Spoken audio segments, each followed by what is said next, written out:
This is you. Or maybe this is you. And you're asking yourself, what am I going to do with my life? What am I going to be?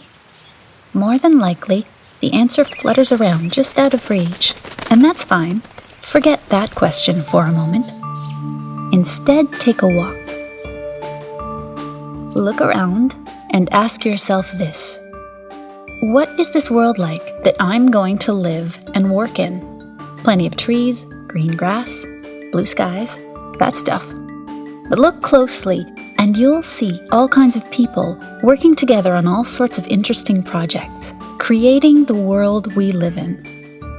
That takes skills, not only to do the things themselves, but to be able to work together, to communicate with each other, to overcome challenges, and to imagine new things. What's more, technology and science are part of everything you see. The tools people use and the way they solve problems. It's everywhere, being used by everyone.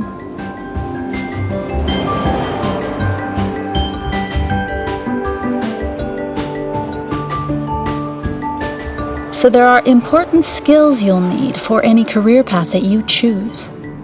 You probably have some now. Obviously, you'll need more. But it's even bigger than that. Having a variety of skills gives you a kind of creative power that you can bring to everything you do. A bridge between what you want to do and actually doing it.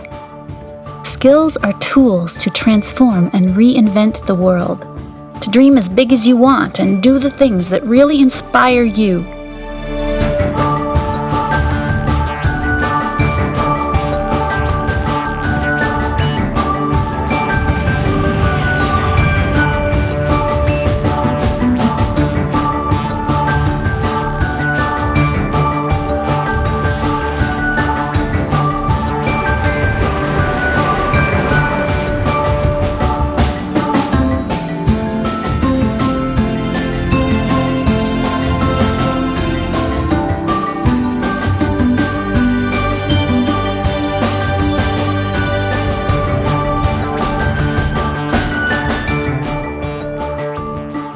So here we are again. Maybe the questions you're asking yourself are, if I could do or be anything, what would that be? Where are my interests leading me? Because you don't so much need an ultimate destination as a direction to head in and some skills for the journey. To get some insights into what that journey is like, we've gathered together 8 people from different walks of life and asked them 8 questions about how they got from the same point where you are now into careers they love. You ask little kids, what do you want to be when you grow up? That kind of thing. So my aunt asked me that when I was in Trinidad at 3, and I told her, I didn't blink, I said, I'm going to be a chef, right? And they all laugh, and oh, what does he know? The reason why I do what I do is because that backyard location is actually has the potential to be a place of rest that is very difficult to find nowadays in a fast-paced culture that we live in. What I was really interested in was the idea that all the objects in our environment and everything you ever touch is designed by somebody. Somebody had to pick up a piece of paper and a pencil and draw that object. And then second year university hit and threw a sort of wrench in that very clear-cut path that I had. So it was really cool. When you turned on the truck, anything that was in the back that was labeled with one of these chips, the car would tell you if anything was missing or not. And I said, I don't think I can do that because I don't have the grades. And he said, well, just keep trying. Just try, just do it.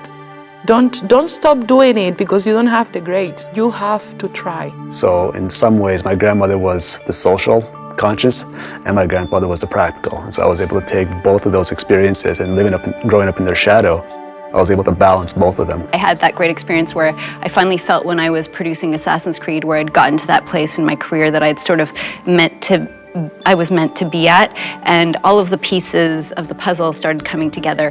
Question 1. What kind of kid were you?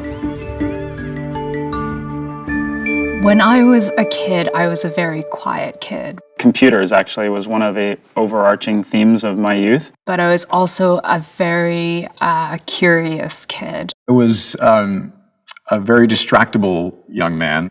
Yeah, I've always been a pretty focused kid, and I was a focused kid. I was allergic, never good at taking tests. Horrible. I always played a lot of games. My brother was in a dance crew, so I used to dance with him, and he was a DJ, so I'd always kind of hang out and look and practice when they're practicing and just be around. Question 2. What were you interested in? I think because my grandfather, again, was like a jack of all trades, so he had a lot of material laying around. He had 2x4s, he had plywood laying around, so I was always able to just go into the garage and look at his tool set and realize, hey, I'm going to do this, or I'm going to put my bike together differently. I'll try to make a go-kart differently. So, well, I mean, I've always loved games. I always played a lot of games.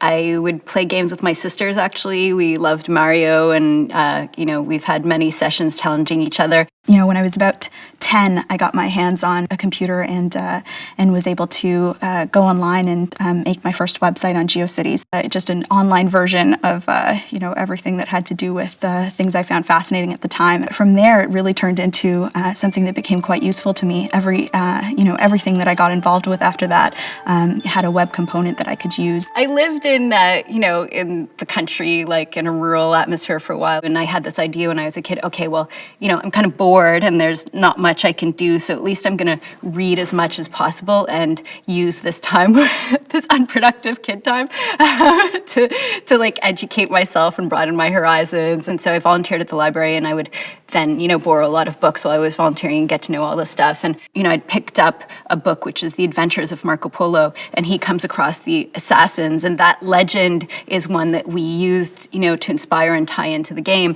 I guess my point here is if you're passionate about stuff and you kind of always do what you're interested in, hopefully you get to that point in your life and you realize all of that stuff came in handy. So actually, I got a remote control car 1 year. And I remember bringing a car to school one day and sort of driving it around. And a lot of kids came up to me and were asking me, like, what did I do to build this thing? And they asked me if I could build their cars for them because they weren't interested in the building. They just wanted to drive them. So I thought, perfect combination.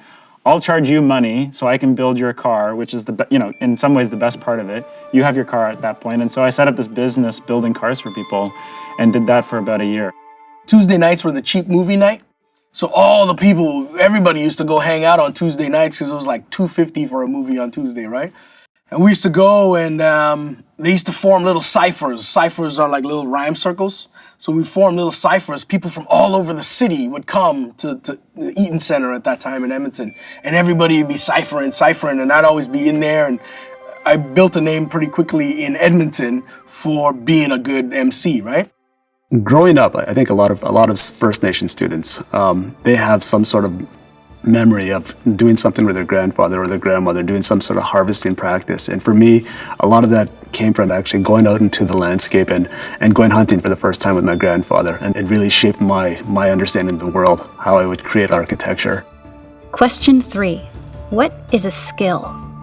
There's a bakery that was right near my research building. So I remember that they used to sell bagels for 99 cents, and you could add any condiment you wanted other than cheese for free. You could buy a sandwich, a bagel sandwich that was a cheese bagel sandwich with all the same condiments for like $3.99. So I thought, why would I buy the $3.99 sandwich just for cheese? So I'd always just get 99-cent sandwiches. I learned to optimize how to get, high quality food for the least amount of money possible. But what I love about cooking is there are humble skills that you always have to defer to. Cutting an onion is not glamorous, dude. You know what I mean? It's not at all. But it's a very humble skill. And every time I approach cutting an onion, I want to try and do it better than the last time. Do you know what I mean? And I've done that probably millions of times. But I approach it the same fervor every time because there's a discipline in that, right? And discipline is not fun. It's not glamorous. There's no cameras around. People aren't engaging with you. You're not posting it on Instagram. It's just you're doing it for the craftsmanship of it. And over the years, you get really good at cutting an onion.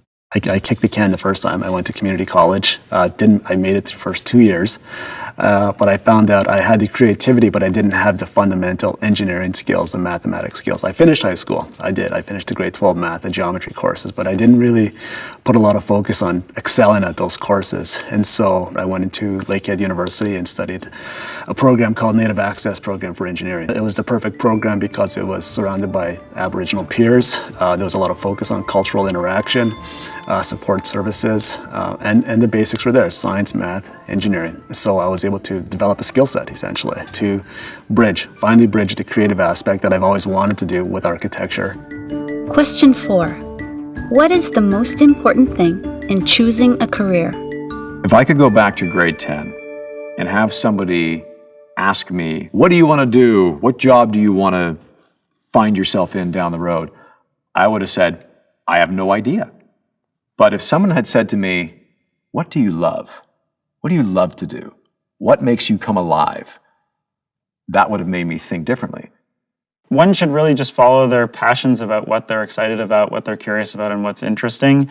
And I think, I'm really fortunate that I was able to find something that I've been passionate about from early days of high school till now. But I think that's been a really valuable lesson, to really just focus on the things that you care about, what you're passionate about, and not worry about all these other details like a job, because it'll all figure itself out. I think the best way to be successful is to really think about what you're good at and what you enjoy doing, and to focus on that and, really develop those skills. Although there's what may be perceived as glamorous passions and not so glamorous passions, everybody is interested in something. So it's trying to find what that something is. I would say just look at the world around you and consider what really are you passionate about, and how can you pursue those things, and how can you be as diverse a person as you can. People see other people that love what they do. They are drawn to them. They want to know why. What makes you so excited? Why are you skipping out of bed every morning to go and do what you do? I am interested in that. If you become a master of what you love to do, you will always find people willing to pay you for it. Question 5. How did you arrive on your career path? I guess once it dawned on me that I really wanted to make games and that was a career, then I really started to think about, okay, what's the best path for me to get to where I want to be? The minute I picked up that first circular saw, I was hooked. I was building stuff. I was creating stuff. I was energized. I loved the idea that I could create something with my hands at the end of the day and look back and say, I did that. To be able to move from building fences where I began into building decks, it was a whole new parameter of creativity. You're not bound by the walls of the house. There's just so much that you can do, and that's a riot. You never get bored. I have never been bored doing this in 16 years.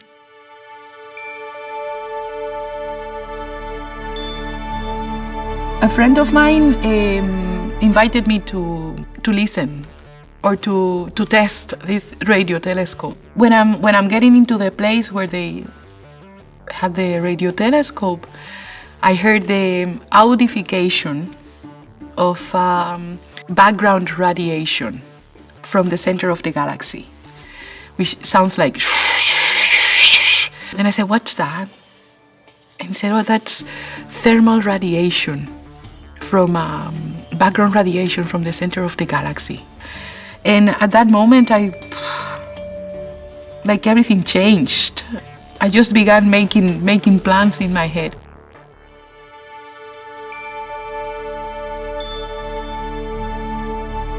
My undergrad, I studied industrial design, and that is usually thought of as the design of objects, so things that are around us in everyday life.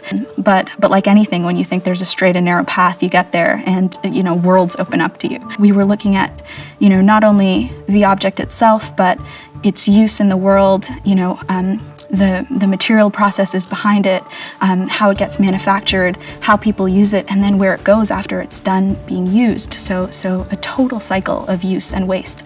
And so that was really then incredibly interesting to me and opened up a new world, which was the study of environmental science, which is to say, life cycle and product and how worlds and manufacturing has to support, something as simple as a fork.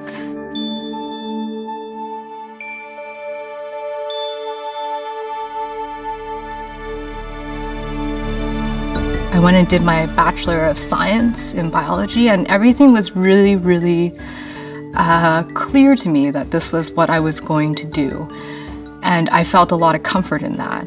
And then second year university hit and threw a sort of wrench in that very clear-cut path that I had. And second year university, I had this close friend. She told me to buy this book about design, essentially. And I trusted her, so I bought this book. And it just blew my puny little mind out of the water. It was full of things that I didn't understand, and that's what I loved about it. What I wanted to do with medicine and with being a doctor was to help people. And I realized later on that, you don't have to be a doctor to help people. Each of these people had twists and turns in their career paths, and each of them had the skills to be able to make that change. Question 6. Science and math. Are they important? Most people don't look at math and science and see creativity in the same sentence. They look and say, well, those two don't go together. Math to me is exciting, which I never would have known back in school, when I'm using math every day to create some bizarre aerial structure, or using it to decide, it does the frame that I'm creating for this particular structure, whether it's in a house or whether it's on a deck, is just going to be able to support the weight that I want it to support, to be able to create what I want to create. Math is exciting then. I had a biology teacher who understood that, yes, I was struggling with math and sciences at the time, but I could draw. So he would ask me to come into biology class and draw the human anatomy system. And so he encouraged me that way by actually being supportive with my skill. I had a girl that was in, my very first day of OCAD, and she did this, brilliant sort of painting of fractals. And, all the rest of us were just making likenesses of fruit. And you better believe that her stuff was, it just gave everybody something to talk about. You learn how to research and how to be rigorous about your research. The more you can understand the situation and define the problem, the more suited you are for solving it. If you pick, a science or a math or a technology course, you never know how you'll be able to pull that into your art practice or vice versa to make your work stand out and be more creative and more interesting than if you didn't have that. It's so interesting how much we talk about marks, and then as soon as you get out of high school, it seems like that whole conversation evaporates. Nobody remembers it. Nobody cares. Suddenly you're judged on what you're making and what you're doing, what you're saying. Question 7. Entrepreneurship. What is that? It's very hard to make a living as a musician, particularly a band. So understanding, X amount of money comes in, but at the end of the day, we're chopping up this little nut at the end. And that little nut is because there's, so many filters in between. And so I want to understand how we can maximize that nut right at the end, but also just what is necessary, what's needed, how do you grow this business, and still retain artistic integrity and do what you want to do as an artist, right?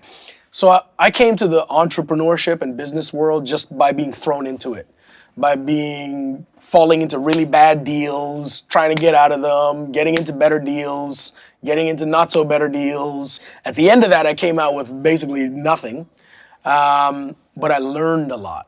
So now I apply all of those skills and knowledge base to everything I do. In this society, in this culture, especially in the frame of entrepreneurship, failure is actually seen in a positive light. People want to see you take chances to prove an idea will work or not.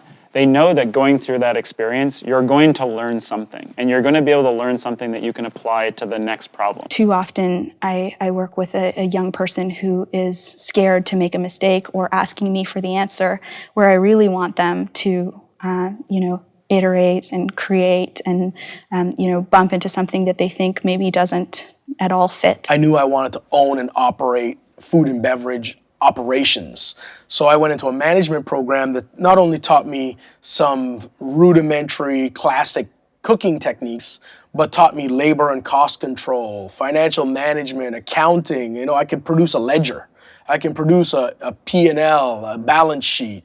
I learned all of those things, how to manage food cost, waste, all of these things, because a restaurant is a very slim margin business, and you have to watch every segment of the income and expenses to be able to maintain profitability. So in many cases, we've created a system where it's actually better to think big, try to do something bold, and if it fails, you failed, but move on and try the next thing out. Because when you think big, you can pursue ideas that often people won't pursue.